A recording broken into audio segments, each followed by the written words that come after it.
Suppose we are given the quantum state evolution history in Minkowski spacetime in one inertial frame.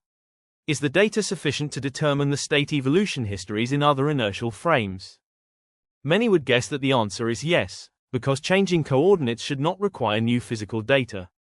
However, philosopher of physics David Albert argues that the answer is no. In Chapter 5 of the 2015 book After Physics, he gave the following example. Consider 4 distinguishable spin 1/2 particles following the trajectories shown in the figure labeled by 1, 2, 3, and 4. Let the initial state be psi, so that particles 1 and 2 are entangled to start with, as are particles 3 and 4. Compare 2 state evolution histories generated by different Hamiltonians. In the first case, the Hamiltonian is trivial. The state stays constant, and this holds in all inertial frames. In the second case, 2 particles exchange spins when their trajectories intersect. The state does not stay constant, except in the inertial frame where the 2 intersections happen at the same time. Now suppose we are given the constant state history in this very frame. By the above analysis, this data may come from either case, and we don't know which. Since these correspond to different state histories in other inertial frames, Albert concludes that the state evolution history in one inertial frame does not uniquely determine the state evolution history in other inertial frames in relativistic quantum mechanics.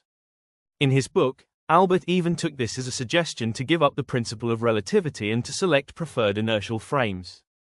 However, Albert's example is actually problematic, because it is in conflict with genuinely relativistic quantum mechanics. Firstly, in relativistic quantum mechanics there is no state with fixed number of particles. In Albert's example in contrast, the particle number is fixed at 4. Secondly, in relativistic quantum mechanics a state of a subsystem is entangled with the environment. In Albert's example in contrast, the state of the 4 particles is isolated from the rest of the universe. Thirdly, in relativistic quantum mechanics the entanglement in a generic state is strong enough to distinguish histories according to the Riesch-Schlieder theorem.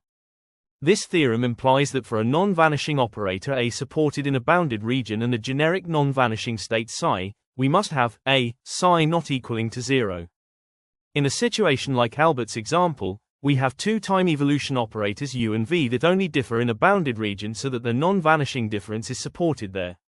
By the above result, for a generic state psi we must have U, psi minus, V, psi not equaling 0. Hence the 2 state evolution histories cannot coincide, and Albert's case does not arise.